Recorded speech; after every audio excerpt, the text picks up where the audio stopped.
La musica sparata a tutto volume dal furgoncino, le nuvole di fumo rosa, gli slogan contro Berlusconi e la Lega. È una manifestazione anche politica, quella organizzata oggi in 6 città della regione dalla rete degli studenti medi del Veneto che stamattina hanno indetto uno sciopero. A Mestre il corteo, rumoroso e pacifico, è partito dalla stazione ferroviaria e ha raggiunto Piazza Ferretto, dove i portavoce dei comitati hanno tenuto un comizio finale. Motivo principe della protesta, i tagli previsti dalla riforma Gelmini che secondo gli studenti stanno distruggendo la scuola pubblica.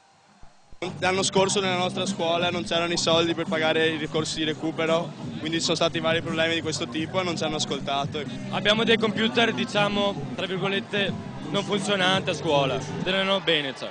Per i tagli ai fondi, per le riforme, per le vacanze estive che vogliono tagliare, per i tagli ai professori, per tutte quelle cose che danneggiano la nostra vita scolastica e tutto quanto. Protestiamo contro la Gelmini, il decreto dell'anno scorso, continuano le lotte. Poi guarda, personalmente io partecipo alla manifestazione contro un governo in generale.